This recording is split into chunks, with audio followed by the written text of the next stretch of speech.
যাকাত আল্লাহ তাআলার একটি ফরজ বিধান। ইসলামে যে 5টি বেনা আছে, ভিত্তি আছে, তার ভিতরে একটি গুরুত্বপূর্ণ ভিত্তি হলো যাকাত। যাকাত ধনীদের উপর ফরজ হয়। ধনীরা যাকাত প্রদান করে, গরিবদেরকে দেয়। যাকাত প্রদানের মাধ্যমে গরিবেরও লাভ হয়, ধনীরও লাভ হয়, উভয় প্রকারের মানুষের লাভ হয়, উপকার হয়।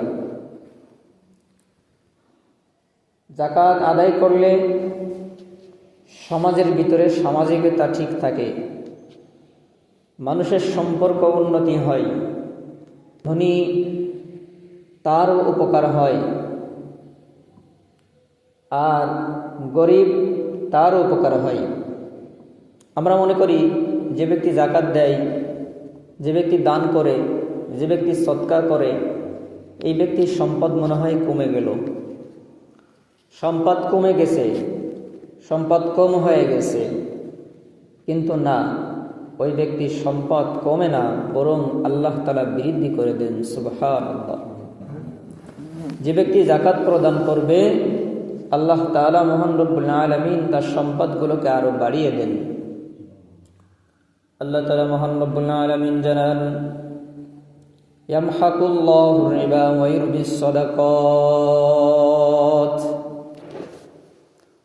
যারা সুদের সাথে সম্পৃক্ত থাকে, সুদ খায়, সুদ দেয়, সুদের লেখক, সুদের সাক্ষী, ওই সুদখোরদের সম্পদগুলোকে আল্লাহ তাআলা মহান রব্বুল আলামিন বিনষ্ট করে দেন, ধ্বংস করে দেন। ওয়া ইউরবিস সাদাকাত। আর যারা আল্লাহ তাআলার রাস্তায় ব্যয় করে, সদকা করে, যাকাত দেয়, আল্লাহর দেওয়া সম্পদ আল্লাহ তাআলার রাস্তায় ব্যয় করে, আল্লাহ তাআলা মহান রব্বুল আলামিন ওই বান্দার সম্পদগুলোকে বৃদ্ধি করে দেন। সুবহানাল্লাহ। তাদের সম্পদকে আল্লাহ তাআলা বৃদ্ধি করে দেন, কমে না, বাড়ে। কি পরিমাণ বাড়ে? কোরআনে কারীমের ভিতরে আল্লাহ তাআলা জানান, মান জাআ বিল হাসানাতি ফালাহু আশরু আমসালিহা। যে ব্যক্তি একটা নেক আমল করবে, 1 টাকা দান করবে, আল্লাহ তাআলা মহান রব্বুল আলামিন একের পরিবর্তে কমপক্ষে তাকে 10 দান করবেন। 10 দান করেন। রাসূলুল্লাহ সাল্লাল্লাহু আলাইহি সাল্লাতু ওয়াসসালামের আদরের কন্যা ফাতেমা রাদিয়াল্লাহু তাআলা আনহা এক সময় অসুস্থ হয়ে গেছেন। প্রচন্ড অসুস্থ হইলে মানুষের অনেক কিছু চাহাত হয়, মনে করে ওই জিনিসটা খাবো, ওই জিনিসটা খাবো। পরিবারের ভিতরে অভাব অনটন। আলী রাদিয়াল্লাহু তাআলা আনহু তেমন ভালো কিছু করতে পারেন না। ফাতেমা রাদিয়াল্লাহু তাআলা আনহা তিনিও কিছু চান না। ফাতেমা রাদিয়াল্লাহু তাআলা আনহা যখন অত্যন্ত প্রচন্ড অসুস্থতার ভিতরে ভুগতেছেন, তখন আলী রাদিয়াল্লাহু তাআলা আনহুকে বলেন, আলী, আমার মন চাইতেছে আমি যদি একটা আনার খাইতে পারতাম, একটা বেদনা যদি আমি খাইতে পারতাম, মনে হয় আমার অন্তরটা শান্ত হতো, আমার অসুস্থতা দূর হয়ে যেত। আলী রাদিয়াল্লাহু তাআলা আনহু চিন্তা করলেন যে আমার ফাতেমা তো আমার কাছে কিছু চাই না, তাহলে আমাকে এটার ব্যবস্থা করতেই হবে। আলী রাদিয়াল্লাহু তাআলা আনহু সারাদিন কাজ করছেন, সংসারের জন্য বাজার সদাই করে টাকা বাঁচিয়ে একটা মাত্র আনার ক্রয় করেছেন। ওই একটা আনার ক্রয় করে যখন বাড়ির দিকে ফিরতেছেন, প্রতিমধ্যে এক ফকির ভিক্ষুক আলী রাদিয়াল্লাহু তাআলা আনহুকে বলতেছেন, আলী, আমি তো খুব অসুস্থ, আমার মন চাইতেছে আমি যদি একটা আনার খাইতে পারতাম তাহলে আমি সুস্থ হয়ে যেতাম, তুমি কি আমাকে দিবে? আলী রাদিয়াল্লাহু তাআলা আনহু চিন্তায় পড়ে গেছেন। এদিকে ফাতেমা সারা জীবনেও কিছু চাই না, সে একটা আনার খেতে চেয়েছে, তার জন্য নিয়ে যাইতেছি। এদিকে ভিক্ষুক চাইতেছে, কি করি? আলী রাদিয়াল্লাহু তাআলা আনহু চিন্তা করলেন, আল্লাহ তাআলা মহান রব্বুল আলামিন ভিক্ষুককে ফিরাইতে নিষেধ করেছেন। তো আমি ভিক্ষুককে ফিরাইব না। একটা আনার কেটে টুকরা করে 2 টুকরা করে 1 টুকরা ভিক্ষুককে দান করছি, আর অর্ধেক আরেকটা টুকরা নিজের কাছে রেখে দিয়েছেন, ব্যাগের ভিতরে রাখছেন। আলী রাদিয়াল্লাহু তাআলা আনহু যখন এই কাজ করছেন, ভিক্ষুক অর্ধেক আনার খাওয়ার পর আবার বলে, আলী, আমার মনে হইতেছে আমার অর্ধেক অসুস্থতা চলে গেছে, আমি অনেকটাই সুস্থ হয়ে গেছি। তুমি যদি আমাকে পরিপূর্ণ আনারটা দিতে তাহলে আমি পরিপূর্ণ সুস্থ হয়ে যেতাম। আলী রাদিয়াল্লাহু তাআলা আনহু আবার চিন্তা করলেন, ভিক্ষুক যেহেতু চেয়েছে ফেরানো যাবে না, তখন পরিপূর্ণ আনারটাই ওই ভিক্ষুককে দান করে তিনি বাড়িতে চলে যান। কিন্তু বাড়ি যেয়ে কি বলবে প্রশ্নের উত্তর নাই। বিবি তো একটা আনার চেয়েছিল, ক্রয় করেছেন, কিন্তু বাড়ি পর্যন্ত নিয়ে আসতে পারেন নাই, ভিক্ষুককে দান করে দিয়েছেন।